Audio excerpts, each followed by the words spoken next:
चलेगा। रूस यूक्रेन पर बाइडेन का निर्णायक संबोधन लगातार जारी है। स्टेट ऑफ द यूनियन में अमेरिकी राष्ट्रपति बाइडेन का संबोधन है। तो बड़ी जानकारी आप तक पहुंचा रहे, यूक्रेन के साथ खड़ा है अमेरिका। बाइडेन का ये कहना है उसे कमजोर समझना पुतिन की गलती होगी। जो बाइडेन का ये बयान सामने आया है। रूस यूक्रेन पर बाइडेन का निर्णायक संबोधन भी जारी है। स्टेट ऑफ द यूनियन में अमेरिकी राष्ट्रपति बाइडेन का संबोधन और बड़ी जानकारी सीधे तौर पर जो बाइडेन ने कहा है कि यूक्रेन के साथ खड़ा है अमेरिका। बिल्कुल, क्या कुछ कहा गया है बाइडेन की तरफ से, फटाफट से आपको सुनवा देते हैं और उसके बाद इस पर आपको और भी जानकारी देंगे।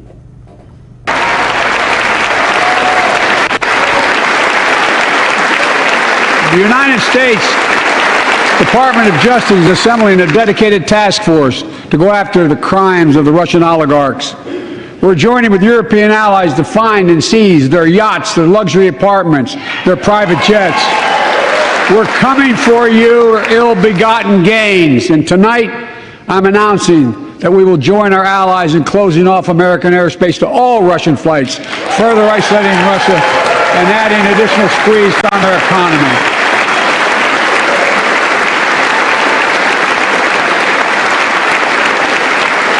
He has no idea what's coming. The ruble has already lost 30% of its value. The Russian stock market has lost 40% of its value, and trading remains suspended. The Russian economy is reeling, and Putin alone is the one to blame. Together with our allies, we're providing support to the Ukrainians in their fight for freedom. Military assistance, economic assistance, humanitarian assistance. We're giving more than $1 billion of direct assistance to Ukraine, and will continue to aid the Ukrainian people as they defend their country and help ease their suffering.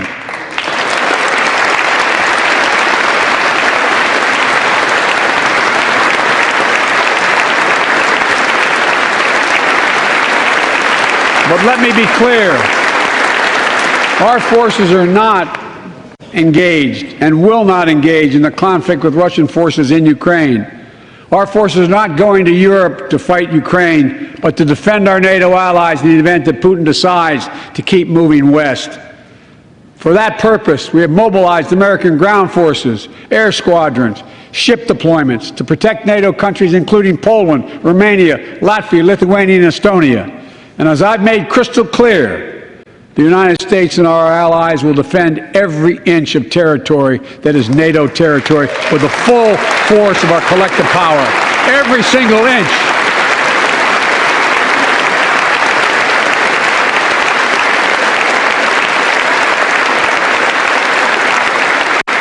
And we're clear-eyed.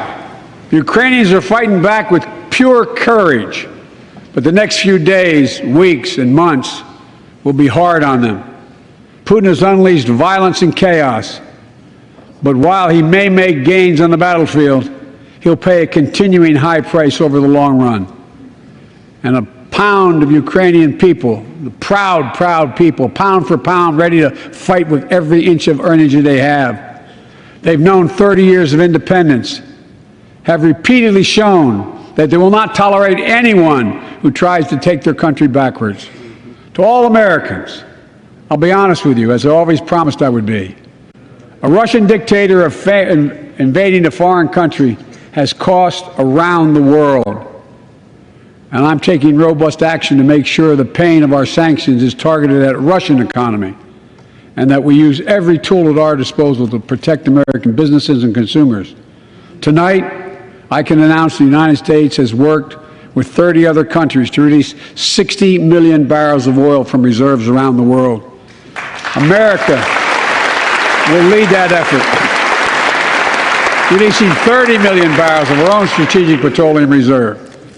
And we stand ready to do more if necessary, united with our allies. These steps will help blunt gas prices here at home, but I know news about what's happening can seem alarming to all Americans. But I want you to know we're going to be okay. We're going to be okay. When the history of this era is written, Putin's war in Ukraine will have left Russia weaker and the rest of the world stronger. While it shouldn't,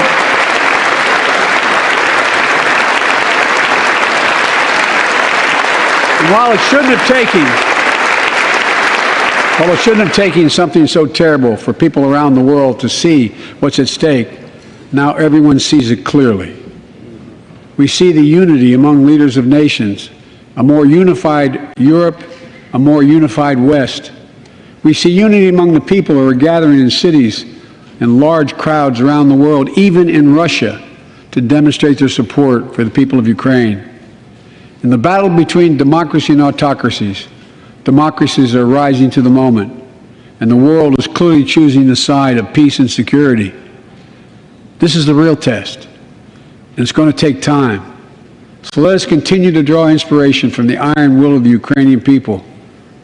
To our fellow Ukrainian Americans who forged the deep bond that connects our two nations, we stand with you. We stand with you. Putin may circle Kyiv with tanks, but he'll never gain the hearts and souls of the Iranian people. He'll never extinguish their love of freedom, and he will never weaken the resolve of the free world.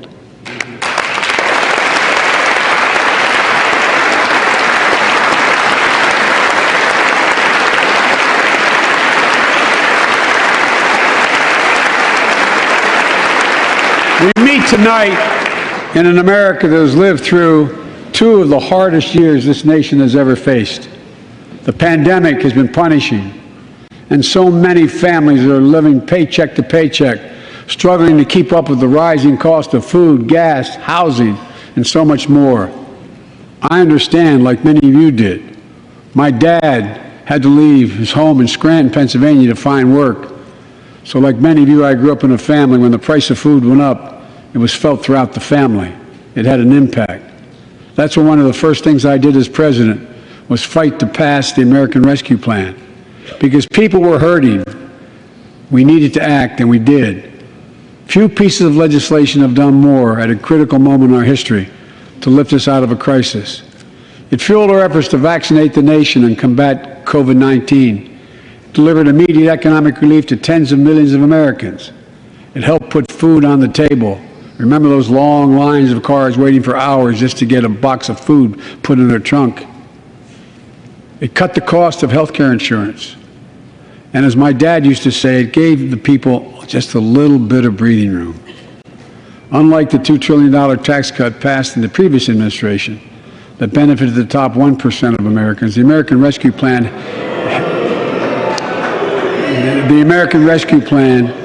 helped working people and left no one behind. Folks,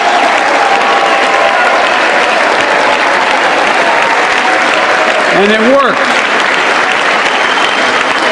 It worked.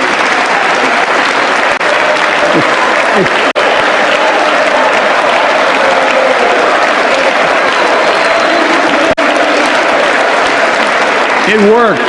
We created jobs, lots of jobs. In fact, our economy created over 6.5 million new jobs just last year. More jobs in 1 year than ever before in the history of the United States of America.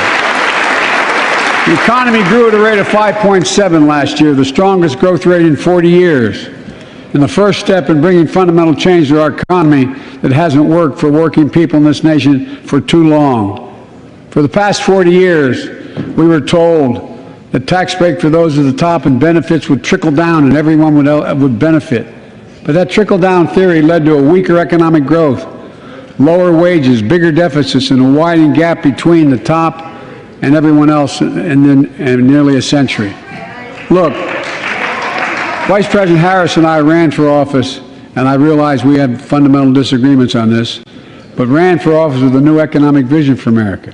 Invest in America, educate Americans, grow the workforce, build the economy from the bottom up and the middle out, not from the top down, because we know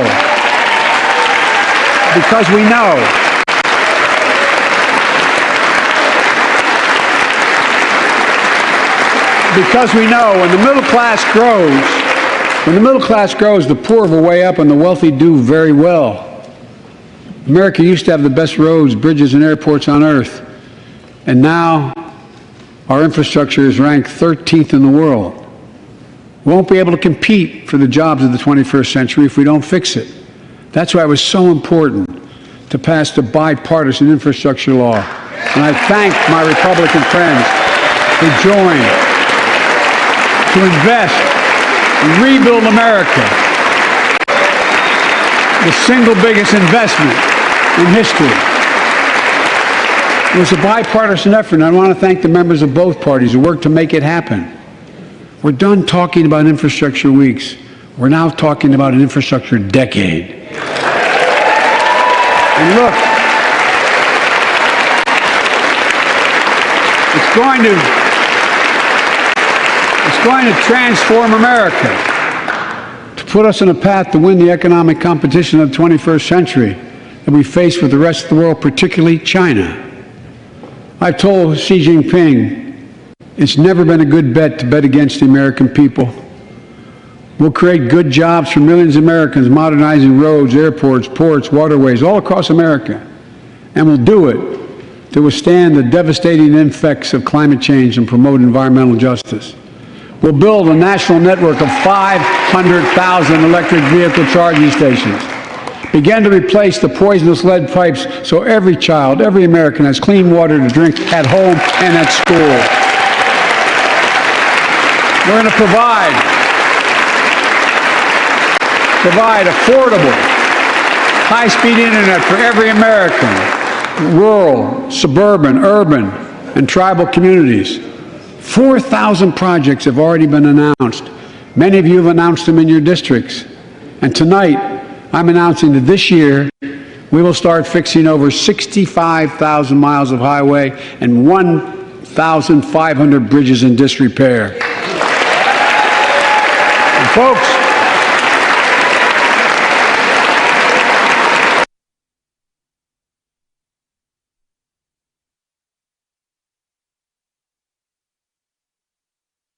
और इस वक्त Biden ये बताने की कोशिश कर रहे हैं कि रूस को इसकी कीमत चुकानी पड़ेगी और नाटो देशों की एक एक इंच जो उनकी जमीन है उसकी रक्षा करेंगे। ये बाइडेन की तरफ से कहा गया है। फिलहाल हम आपको सुनवाने की कोशिश कर रहे थे क्या अमेरिकी राष्ट्रपति कह रहे हैं, क्योंकि अमेरिकी राष्ट्रपति की तरफ से अब खुलकर सामने आया गया है। फिलहाल इस वक्त जो भाषण दे रहे थे बाइडेन उसके काफी महत्व है और जानकारी इस वक्त की आपको बड़ी देने की कोशिश कर रहे हैं, क्योंकि रूसी विमानों के लिए एयरबेस को बंद कर दिया गया, यानी एयर स्पेस को बंद किया गया। यूक्रेन को $100 करोड़ की मदद की जाएगी और रूसी तानाशाह को इसकी कीमत चुकानी पड़ेगी, ये बाइडेन की तरफ से कहा गया है। फिलहाल आपको इस वक्त की बड़ी जानकारी दे रहे हैं और इस वक्त क्या कुछ बाइडेन कह रहे थे वो हम आपको सुनवा रहे हैं। तो रूसी विमानों के लिए स्पेस बंद होंगे, यूक्रेन को $100 करोड़ की मदद करेगा अमेरिका, रूसी तानाशाह को कीमत चुकानी होगी। तो लगातार अप्रत्यक्ष तौर पर इससे पहले हम देख रहे थे कि अमेरिका यूक्रेन की मदद करते हुए नजर आ रहा था, जिसके बाद अब जो बाइडेन का बड़ा बयान सामने आया, रूसी विमानों के लिए एयरबेस बंद कर दिए गए हैं। We used to invest almost 2% of our GDP in research and development. We don't now. China is. Let me give you one example why it's so important to pass. If you travel 20 miles east of Columbus, Ohio, you'll find 1,000 empty acres of land. It won't look like much, but if you stop and look closely, you'll see a field of dreams, the ground on which America's future will be built. That's where Intel, the American company that helped build Silicon Valley, is going to build a $20 billion semiconductor megasite. Up to 8 state-of-the-art factories in one place. 10,000 new jobs. And in those factories, the average job about $135,000 a year. Some of the most sophisticated manufacturing in the world to make computer chips the size of a fingertip. The power of the world in everyday lives. From smartphones, technology to the internet, technology that's yet to be invented. But that's just the beginning. Intel CEO Pat Gelsinger, who is here tonight, I don't know where Pat is. Pat, there you go. Pat, stand up.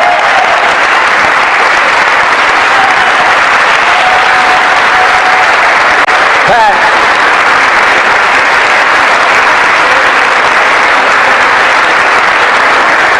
Pat came to see me and he told me they're ready to increase their investment from $20 billion to $100 billion. That would be the biggest investment in manufacturing in American history. And all they're waiting for is for you to pass this bill. So let's not wait any longer.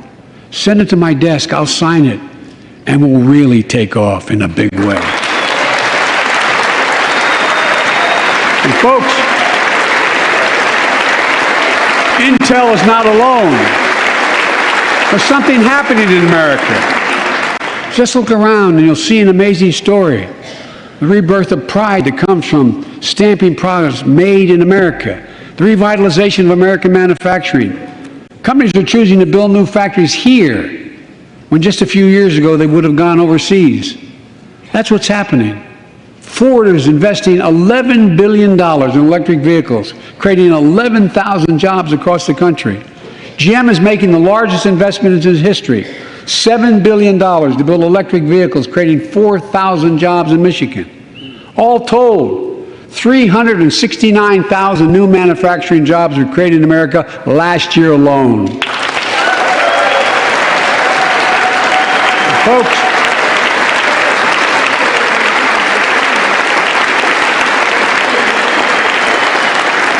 powered by people I've met like JoJo Burgess from generations of union steelworkers in Pittsburgh, who's here with us tonight. Where are you, JoJo? There you go. Thanks, buddy. As Ohio Senator Sherrod Brown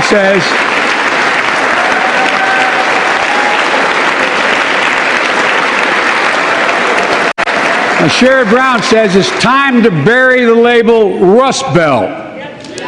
It's time to see the what used to be called the Rust Belt become the home of a significant resurgence of manufacturing. And with all the bright spots in our economy, record job growth, higher wages, too many families are struggling to keep up with their bills. Inflation is robbing them of gains they thought otherwise they would be able to feel. I get it. That's why my top priority is getting prices under control. Look, our economy roared back faster than almost anyone predicted, but the pandemic meant that businesses had a hard time hiring enough people because of the pandemic to keep up production in their factories. So you didn't have people making those beams that went into buildings because they were out. The factory was closed. The panic also disrupted the global supply chain. Factories close. When that happens, it takes longer to make goods and get them to the warehouses, to the stores, and prices go up. Look at cars last year. 1/3 of all the inflation was because of automobile sales. There weren't enough semiconductors to make all the cars that people wanted to buy. And guess what? Prices of automobiles went way up, especially used vehicles as well. And so we have a choice. One way to fight inflation is to drive down wages and make Americans poorer. I think I have a better idea to fight inflation. Lower your costs, not your wages. And folks,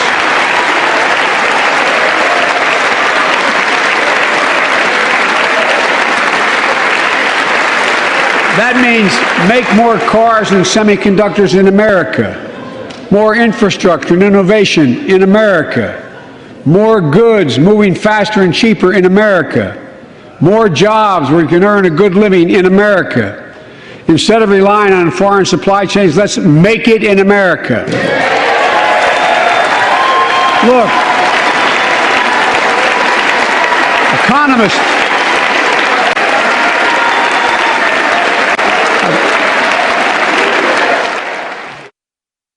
तो आप सुन रहे थे America के राष्ट्रपति इस वक्त क्या कुछ कह रहे थे। खुलकर संबोधन हुआ है अमेरिका के राष्ट्रपति का, इस वक्त हम आपको बता रहे थे। फिलहाल बड़ी खबर आपको बता दें, यूक्रेन को $100 करोड़ की मदद करेगा अमेरिका। बाइडेन की तरफ से बयान आया है, रूसी तानाशाह को हर कीमत चुकानी पड़ेगी, ये बाइडेन की तरफ से कहा गया है। रूस को मनमानी नहीं करने देंगे, ये भी बाइडेन की तरफ से कहा गया है। यानी ये भी कहा गया कि नाटो देशों की एक एक इंच जमीन की रक्षा की जाएगी, ये बाइडेन की तरफ से कहा गया है। बड़ी खबर, बड़ी जानकारी जानकारी उस वक्त की आपको दे रहे हैं। यूक्रेन के साथ खड़ा है अमेरिका, बाइडेन का ये कहना है उसे कमजोर समझना पुतिन की बड़ी गलती होगी। जो बाइडेन का कहना है पुतिन की जंग रूस को कमजोर करेगी।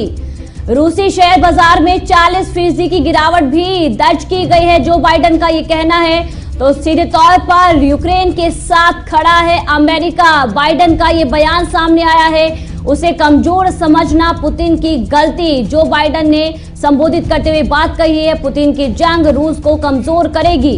रूसी शेयर बाजार में 40% की गिरावट भी आई है। तो बड़ी जानकारी आप तक पहुंचा रहे हैं।